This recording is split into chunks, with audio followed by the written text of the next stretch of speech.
अंतरराष्ट्रीय युवा विद्वान, जैन दर्शन में यूनिवर्सिटी टॉप व गोल्ड मेडलिस्ट, जैन सिद्धांत एवं न्याय विषयों को सरलता से समझाने वाले, यूएसए, इंग्लैंड, ऑस्ट्रेलिया आदि अनेक देशों में जैन धर्म की महती प्रभावना करने वाले, पंडित टोडरमल पुरस्कार, युवा विद्वत रत्न आदि अनेक पुरस्कारों से सम्मानित मूर्धन्य विद्वान डॉक्टर संजीव कुमार गोधा जयपुर द्वारा जानिए धर्म का मर्म। इस कार्यक्रम के प्रायोजक हैं स्वर्गीय श्री पवन जी कासलीवाल की स्मृति में उनकी धर्मपत्नी श्रीमती मधु जी कासलीवाल जयपुर एवं पुत्री दिव्या चौधरी, दामाद अरिहंत चौधरी, दोहिते शाइक चौधरी व श्रद्धान चौधरी किशनगढ़ अजमेर राजस्थान। नमो सिद्धाणम, नमो अय्यरियाणम, नमो उज्जायाणम, नमो लोए सव्यसाहूणम। ओकारं बिंदु संयुक्तम द्वितीयं ध्यायन्ति योगिनः कामदं मोक्षदं चैव ओंकाराय नमो नमः। अविरल शब्द घनोग प्रक्षालित सकल भूतल मलकलंका मुनिभिरुपासित तीर्था सरस्वती हरतु नो दुरितान्। अज्ञान तिमिरान्धानां ज्ञानाञ्जन शलाकया चक्षुरुन्मिलितं येन तस्मै श्री गुरुवे नमः। श्री परम गुरुवे नमः। परम्पराचार्य गुरुवे नमः। सकल कलुष विध्वंसकं श्रेयसां परिवर्धकं धर्म संबंधकं भव्य जीव मनः प्रतिबोधकारकं पुण्य प्रकाशकं पाप प्रणाशकमिदं शास्त्रं श्री संयम प्रकाश नामधेयम्। अस्य मूल ग्रंथ कर्ता रहे श्री सर्वज्ञ देवा, तदुत्तर ग्रंथ कर्ता रहे श्री गणधर देवा, प्रतिगणधर देवा। तेषां वचनानुसारम् आसाद्य आचार्य श्री कुंद कुंदामनाय आचार्य सूर्यसागरेण विरचितं श्रोतारः सावधानतया शृण्वन्तु। मंगलम भगवान वीरो मंगलम गौतमो मणि मंगलम कुंद कुंदाद्यो जैन धर्मोस्तु मंगलम। सर्वमंगलमांगल्यं सर्वकल्याणकारिकं प्रधानं सर्वधर्माणां जैनं जयतु शासनं। जैनं जयतु शासनं। जैनं जयतु शासनं। संयम प्रकाश नाम का ये ग्रंथ है, आचार्य श्री सूर्यसागर जी द्वारा लिखी गई यह रचना है। यहाँ श्रावकों के योग्य आचरण का प्रसंग चल रहा था। श्रावक जीवों का आचरण किस प्रकार का होना चाहिए, हम सब योग्य रीति से किस प्रकार का आचरण पालन करें, किस प्रकार का आचरण हम सब जीवों का हो, ये बातें यहाँ सिखाई जा रही थी। इस संबंध में एक बहुत महत्वपूर्ण मुद्दा जिसे रात्रि भोजन कहा जा रहा है, उसकी चर्चा चल रही है। रात्रि भोजन के संदर्भ में, रात्रि भोजन को त्यागने के संदर्भ में बहुत सारे तर्क कल भी प्रस्तुत किए थे, आगम प्रमाण भी प्रस्तुत किए थे। कल हमने 4 प्रकार के आहारों के त्याग संबंधी बात भी कही थी और साथ साथ में यह बात भी अत्यंत स्पष्ट हुई यहाँ कि रात्रि भोजन करने वाला मांस भक्षण के दोष से बच नहीं सकता। ये अपने आप में एक बहुत खतरनाक बात है। हमें डरना चाहिए इस बात को देख करके। खैर हमें क्यों डरना चाहिए, हम करते ही नहीं हैं। ये तो उनको डरना चाहिए जो लोग रात्रि भोजन करते हैं। लेकिन कितनी खतरनाक बात हो गई, जो व्यक्ति अपने आप को शाकाहारी कह रहे हैं और रात्रि भोजन कर रहे हैं, उन्हें विचार करना चाहिए कि हम शाकाहारी कहलाने के योग्य हैं क्या। रात्रि भोजन करने वाला व्यक्ति शाकाहारी नहीं हो सकता। रात्रि भोजन करने वाला व्यक्ति, उसे मांसाहार का दोष लगे बिना नहीं रहता। अब आप सोचिए, रात्रि भोजन करते समय मांसाहार का दोष लग रहा है, इससे ज़्यादा बढ़कर और क्या बातें हो सकती है।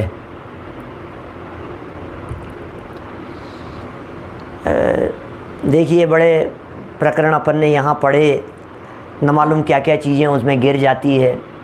इतनी तरह की बातें सामने आई जिसमें कहा भैया रात्रि भोजन तो करना ही नहीं, साथ में यह भी कह दिया रात्रि में बना हुआ भोजन दिन में भी नहीं करना। ओहो, दिन का बना हुआ रात्रि में करे और रात्रि का बना हुआ दिन में करे, दोनों में एक समान पाप कहा गया है। तो चलिए, और दोनों में मांस भक्षण निर्दोष रीति से नहीं निप सकता, मांस का त्याग, इसलिए मांस भक्षण का दोष दोनों ही परिस्थितियों में कहा है। फिर भी डायरेक्ट मांस जैसा तो नहीं है, लेकिन दोष तो मांस भक्षण जैसा है, उसमें दूषण लग रहा है। और रात्रि में ही बना और रात्रि में ही खाया वो व्यक्ति दुगने पाप को भोग रहा है। क्या ख्याल में आ रही है बात? रात्रि में ही बना और रात्रि में ही खा लिया तो दुगना पाप लग रहा है। तो पहले जब बिजली नहीं थी तो उस समय भी रात को भोजन करते होंगे लोग, क्या पता, बिजली नहीं थी उस समय भी करते होंगे, तभी तो इस तरह की बातें शास्त्रों में लिखी गई है। बिजली के आ जाने के बाद में भी लोग करते हैं, ये कह कर के करते हैं कि अब तो प्रकाश हो गया है, लेकिन सूर्य के प्रकाश में जिस तरह से जीवों की उत्पत्ति नहीं होती है, उस तरह से सूर्य के अस्त हो जाने पर सहज ही जीवों की उत्पत्ति होती है। यहाँ तो अन्य मत के प्रमाण भी हमारे सामने प्रस्तुत किए जा रहे हैं, और भी बहुत तरह की बातें कही जा रही है रात्रि भोजन के संदर्भ में। अभी हम महाभारत का एक श्लोक हमने पहले भी सुनाया था आपको। महाभारत में एक श्लोक आया है जिसमें रात्रि भोजन के संदर्भ में नरक का द्वार शब्द का प्रयोग किया है। ऐसा लिखा है, चत्वारि द्वार नरकाणि प्रथमं रात्रि भोजनम पर स्त्री गमनम चैवे संधानंत कायकम। क्या चार बातें हो गई यहाँ। चत्वारी द्वार, द्वार माने दरवाजे, चत्वारी माने चार, चत्वारी द्वार नरकाणी, नरक के चार दरवाजे हैं। प्रथमम रात्रि भोजनम, उसमें पहला दरवाज़ा हम नहीं लिख रहे हैं, हिंदू पुराणों की बात कह रहा हूँ, महाभारत का श्लोक सुना रहा हूँ आपको। चत्वारि द्वार नरकाणी प्रथमम रात्रि भोजनम, और पर स्त्री गमनम चैवे, पर स्त्री गमन, रात्रि भोजन पर स्त्री गमन, और संधानंत कायकम, संधान माने आचार, और अनंत कायकम, अनंत कायिक पदार्थ। तो इन चार चीज़ों का सेवन उसे महाभारत में नरक का द्वार कहा गया है। और इतना कहा है, इनमें पहले नंबर पर यदि कोई नरक जाने का दरवाज़ा दिखाई देता है तो वो है रात्रि भोजनम। रात्रि में किया गया भोजन नरक जाने का ऐसा साक्षात द्वार कहा गया है।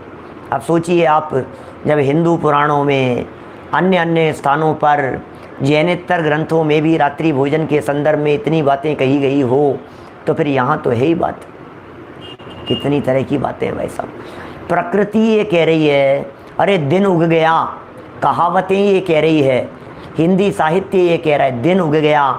रात्रि के लिए काली शब्द का प्रयोग किया जाता है, दुखों के अर्थ में काली रात्रि कहा जाता है, अमावस की रात कहा जाता है, अंधेरी रात कहा जाता है। आनंद के लिए सूर्य उग गया, ऐसे शब्दों के प्रयोग होते हैं।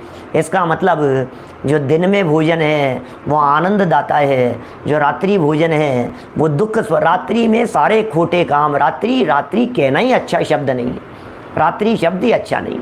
रात्रि की उपमा खोटे अर्थों के लिए दी जाती है। अरे कहाँ पूनम का चंद्रमा और कहाँ अमावस की रात, ऐसा कहते हैं ना अपन। तो अमावस की रात कहाँ तुलना करें, अमावस की रात माने अंधेरी रात की बात करें, कहाँ सूर्य का उदय और कहाँ अंधेरी रात। तो इस तरह की पशु पक्षी नहीं खाते हैं रात्रि में। कमल रात सूर्यास्त होते हुए बंद हो जाता है, सूर्योदय के काल में कमल खिल जाता है। अभी तो प्रकृति की बातें देखो आप, पक्षी वगैरह एक स्थान पर आकर के बैठ जाते हैं, विहार नहीं करते हैं, उड़ते नहीं हैं, रात्रि में गमन नहीं करते। इसका मतलब कितनी निशाचर, रात्रि निशाचर कहा जाता है मांसभक्षी पशुओं को। जो पक्षी पशु पक्षी तो नहीं है इस तरह के कोई शायद, लेकिन जो पशु हैं, सिंह हैं, टाइगर वगैरह हैं, गीदड़ वगैरह, इस तरह के जो मांसाहारी पशु हैं उन्हें निशाचर कहा जाता है। वे अपना शिकार तलाशने के लिए रात्रि में ही घूमते हैं। तो यहाँ रात्रि भोजन के निषेध के संदर्भ में एक और बहुत महत्वपूर्ण कुछ कहा है। यहाँ शरीर में भी अनेक प्रकार के रोग उत्पन्न हो जाते हैं रात्रि भोजन से। वे रोग कौन से हैं, उन रोगों की कुछ चर्चा यहाँ की है, लेकिन मार्मिक छंद है जो दोहा जिस किसी का भी लिखा हुआ हो, लेकिन इनको सूर्य सागर जी महाराज साहब को याद था और उन्होंने यहाँ लिखा। प्रमाण तो नहीं दिया है कहाँ से, लेकिन कहीं से तो लिया है। कीड़ी बुद्धि बल हरे, कंगद करे कसारी, मकड़ी कारण पाप कोड़ उपजत अति भारी, जुआ जलोदर करे फांस गल बिथा बढ़ावे, बाल करे स्वर भंग वमन मक्खी उपजावे, तालु छिद्र बिच्छू बखत और व्याधि बहु करही थल, यह प्रकट दोष निश अशन में परभव दोष परोक्ष फल। ओ क्या बातें कह दी है सब हैं। छंद पढ़ते पढ़ते मज़ा आया कि नहीं देखने में? ज़रा देखिए, ऊपर ये कहा था, कल जो अपने प्रकरण पढ़ा था उसमें ये चर्चाएं आई थी कि रात्रि भोजन करने में अनजाने में ही छोटे छोटे से जीव उसमें आकर के गिर जाते हैं, हमें पता भी नहीं लगता है क्या, और चले जाते हैं, पेट में चले जाते हैं। अब उससे अनेक प्रकार के रोग हो जाते हैं। तो किससे किस प्रकार का रोग होता है, किससे किस प्रकार की बीमारी होती है, उसके संदर्भ में यहाँ बात कह रहे हैं। कीड़ी बुद्धि बल हरे। कीड़ी समझिए आप, चींटियों की बात कर रहे हैं। अब ये जो चींटियाँ हैं, कीड़ी गिर गई मान लीजिए भोजन में, और यदि वो शरीर में चले गई, पेट में चले गई, तो आपकी बुद्धि का बल हर लेगी क्या? बुद्धि का बल हर लिया जाएगा, आपको पता भी नहीं लगेगा चींटी चले गई पेट में। और यदि कसारी चले गई, रात्रि के बने हुए भोजन में बनाने में आ गई और वो उसके अंदर चले गई और पेट में चले गई, तो कह रहे हैं कंगद करे। ये भी कोई भयानक रोग है, ये आयुर्वेद वाले जानते होंगे। कंगद कौन से शब्द के अर्थ में, कौन से रोग के अर्थ में प्रयोग किया जाता है? ये कसारी समझ गए ना आप? 3 इंद्रिय जीव है कसारी। थोड़ी उड़ती होगी तो 4 इंद्रिय कह सकते हैं, उसे आँखें होती है उसके 4 इंद्रिय है वो। देखिए फिर कह रहे हैं मकड़ी कारण पाप कोढ़ उपजत अति भारी। यदि मकड़ी खाने में आ गई है तो वो बहुत पाप के कारण कोढ़ हो जाता है, शरीर में भारी कुष्ठ रोग उत्पन्न हो जाता है यदि मकड़ी चले गई तो। क्या कंसारी समझ गए आप? कसारी तो आई गई ना बात। कंगद करे कसारी भी जीव है, वो कंगद नामक रोग उत्पन्न कर देता है। चींटी शरीर में यदि चले गई है तो बुद्धि का हरण कर लेती है। मकड़ी यदि गलती से खाने में आ गई है शरीर में तो कुष्ठ रोग उत्पन्न हो जाता है, शरीर में कोढ़ उत्पन्न हो जाता है। अब आप सोचिए जरा, शरीर के कोढ़ की बात कर रहे हैं, कल्पना कीजिए जरा क्या कह रहे हैं। कंगद कौन सा रोग है ये तो पता नहीं भाई साहब, क्या सर्च कर लेना है ना, कहीं मिल जाएगा, जानकार लोगों से पूछ लेना। यहाँ अपने इतनी सभा में बैठे हुए लोगों में यदि किसी को पता हो तो वो सामने कह सकते हैं। जुआ जलोदर करे, सर में बैठी हुई जुएं, किसी के माथे की जुएं, और यदि वो रात्रि भोजन करने वाले के और बनाने वाले के यदि गिर गई और पेट में यदि जूं चले गई तो ये कह रहे हैं जलोदर नाम का रोग हो जाता है ना। कभी कभी देखो बहुत सुंदर शरीर था, स्वस्थ शरीर था, पता नहीं क्या हो गया, पूरे शरीर में तो कोढ़ जैसा हो गया। ये क्यों हो गया भैया? ये कोढ़ कैसे हो गया है?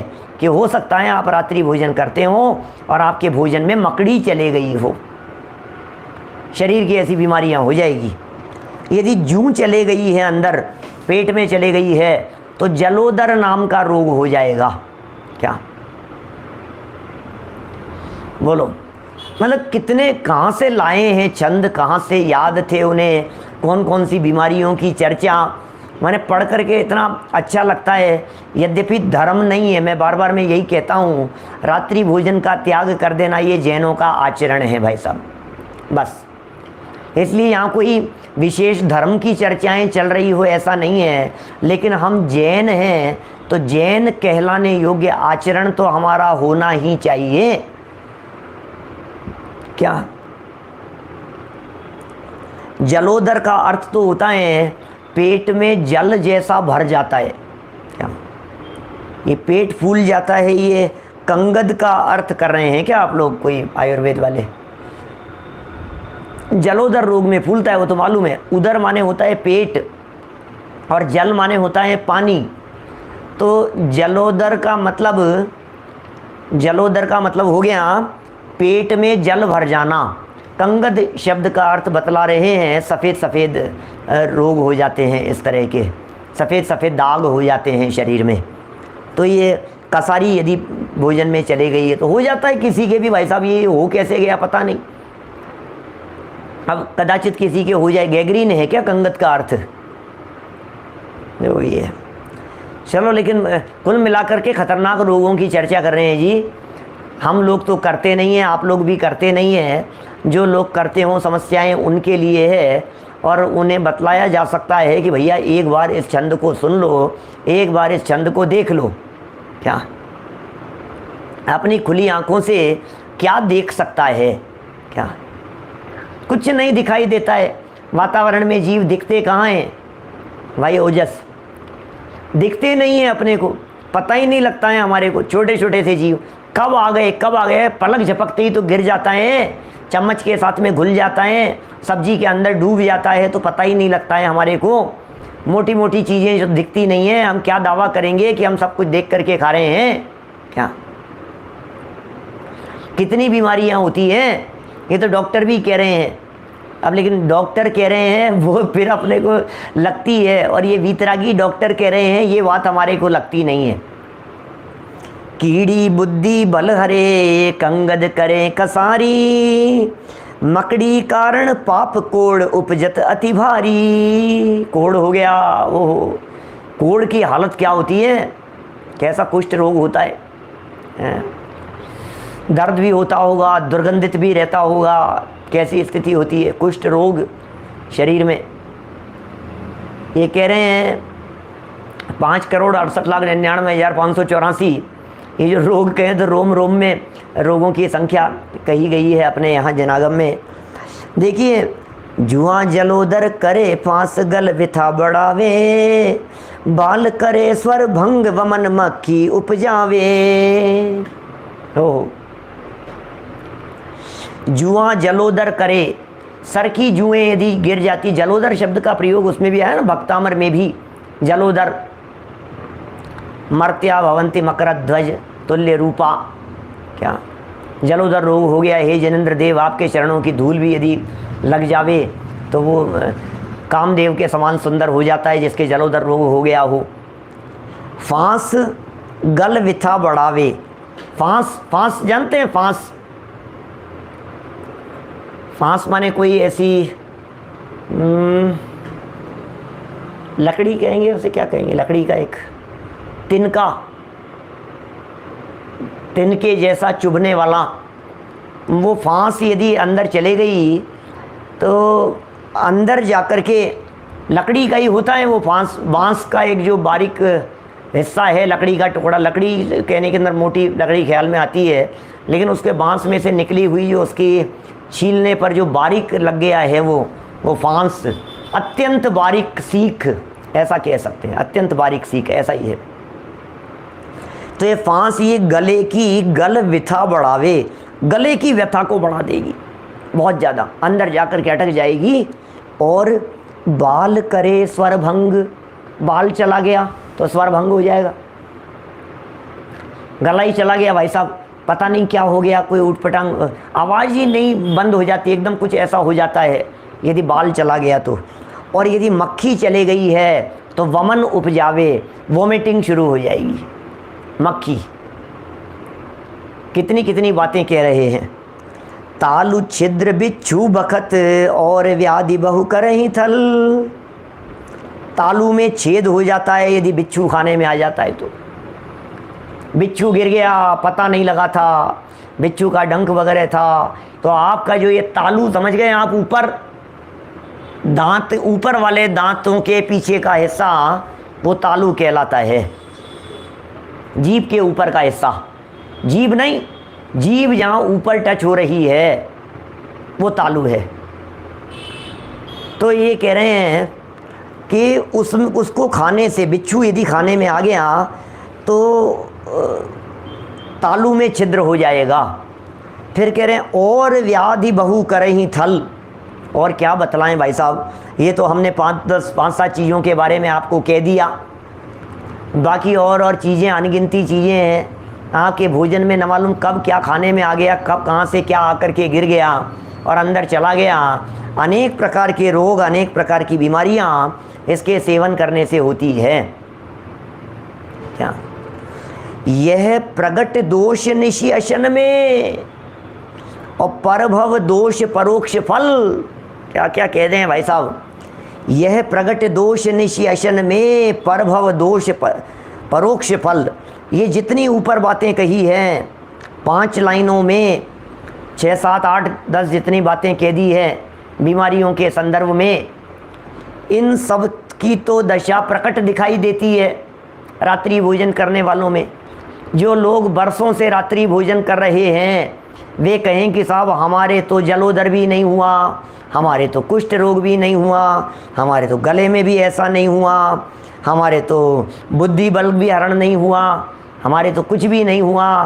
तो भाई साहब कुछ भी नहीं हुआ तो हमें एक बात तो बतला दीजिए। क्या कह सकते हैं सात्विक भाई, एक बात तो हमें बतला दो कि आज तक नहीं हुआ तो क्या आगे भी नहीं होगा, इसकी गारंटी ले सकते हैं? प्रश्न ऐसा लगता है हमें कि ये असावधानी तो दिन में भी हो सकती है। तो सही कह रहे हैं आप, दिन में भी यदि असावधानी होगी तो दिन में भी हम आपको मांस भक्षण का दोष बतला देंगे।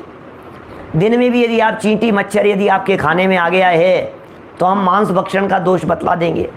दिन में भी यदि ये खाने में आ गया है तो रोग ही होगा, इसलिए सावधानी तो होनी ही चाहिए।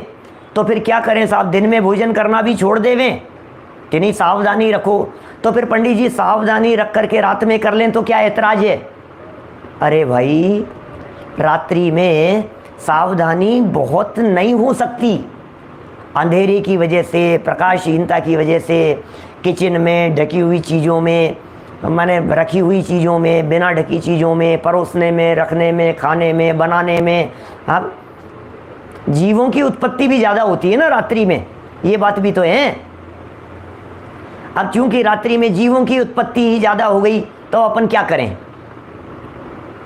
अभी आगे चल करके कहने वाले हैं ये दिन का समय है और यदि अंधकार हो गया है तो आप उस समय में भी भोजन नहीं करें। क्या माने यदि दिन का समय मान लीजिए और अंधेरा हो गया, बजे तो आज 2 ही हैं लेकिन अंधेरा हो गया, बादल छा गए, घना अंधकार हो गया, तो भाई साहब वह समय भी भोजन करने योग्य नहीं है। क्या अरे रात्रि में आप किचन में जाएंगे तो आपको आवाज़ें आने लग जाती है कॉकरोच वगैरह की, जीव जंतु हैं ची ची ची ची ची ची ची ची इस तरह की आवाज़ें आने लग जाती है। मैंने पहले देखा, बहुत पहले बचपन की बात कहता हूँ, गैस वगैरह के अंदर भी बहुत सारे ऐसे कॉकरोच वगैरह रहते हैं। अभी तो बहुत सावधानी और सतर्कता रखने लगे हैं सब, लेकिन कॉकरोच वगैरह रहते हैं उनके अंदर। आप रात्रि में यदि गैस जला रहे हैं, बिन सोधे अग्नि जलाई, ये जो बातें कही आलोचना पाठ में, ऐसी बात कही है, बिना विवेक के काम कर लिया आपने तो पाप के भागीदार हो रहे हैं। इस कार्यक्रम के प्रायोजक हैं स्वर्गीय श्री पवन जी कासलीवाल की स्मृति में उनकी धर्मपत्नी श्रीमती मधु जी कासलीवाल जयपुर एवं पुत्री दिव्या चौधरी, दामाद अरिहंत चौधरी, दोहिते शाइक चौधरी व श्रद्धान चौधरी किशनगढ़ अजमेर राजस्थान।